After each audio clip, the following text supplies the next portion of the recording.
I'm Bruno Ziza, and today I'm sitting down with Karen Cohn. Karen, thank you very much for your time. Oh, thank you.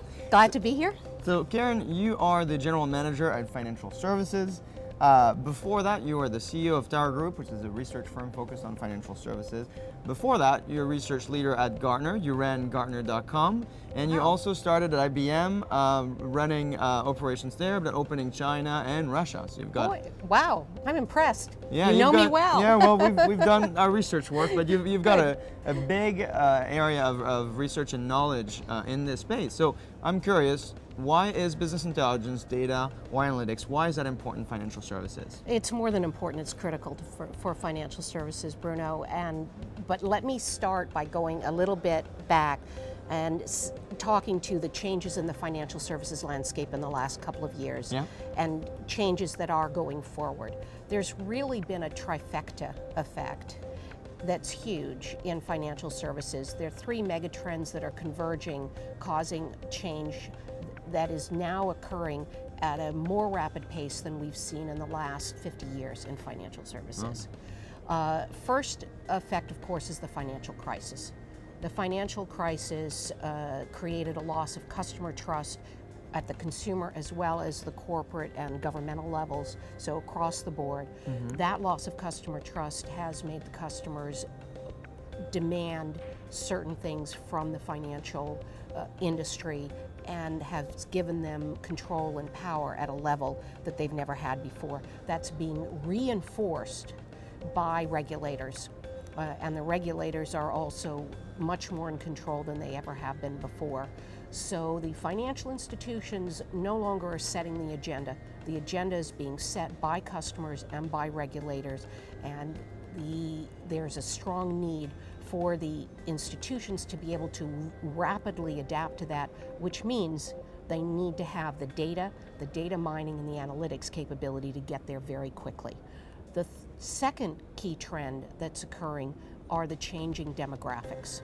Some of it is geographic, the rise in the East and many emerging markets becoming important in the industry.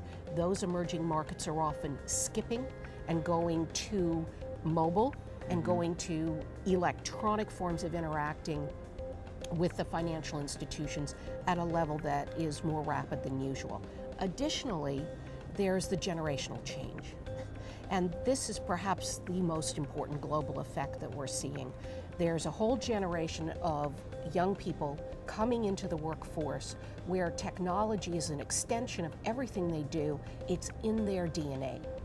As a result of that, they expect the financial institution, they expect their banks to know who they are, to be able to have information at their fingertips at any point in time across all sectors.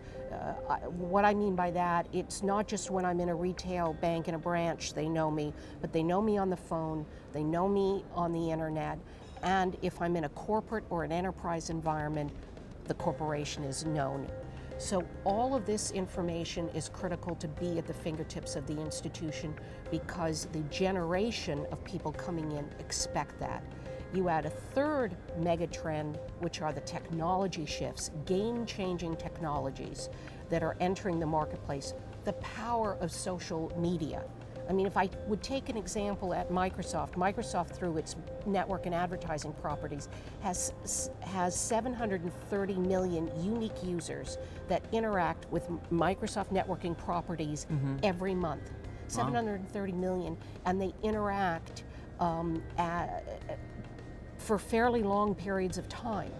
So you add the social media effect, the connected world networking effect, as well as the powers that exist in the back office in terms of the ability to have data, to mine data, and to analyze data.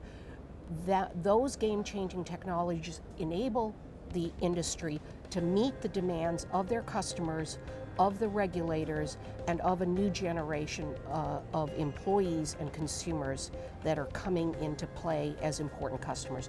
All those together combine to say, you better be able to know the information about your people, about who you're interacting with, mine it, analyze it, keep it private, keep it secure, but deliver the information's needed in real time.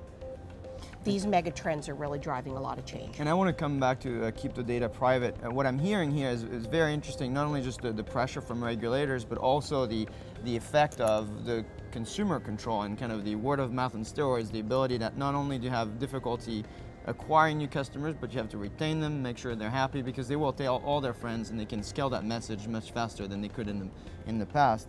I think from a data standpoint, what that means for a bank, of course, and you talked a little bit about that, know your customer, have a 360 view of the customer, and the speed at which the data is required is going from months to maybe weeks or days or even hours.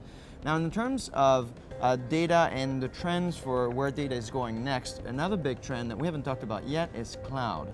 So how does cloud affect everything that you just talked about? Well, cloud is another key game-changing technology that is coming out.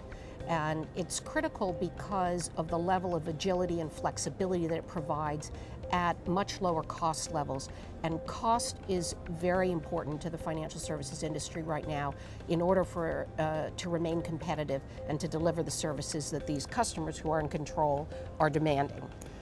When you look at the cloud, what happens there is the technologies, the data warehousing capabilities, the data mining capabilities. Take again a Microsoft example, what's available on the Azure platform with these powerful data centers, Power Pivot capability, all the things you need to analyze. All those things exist in the cloud. They're ready to go.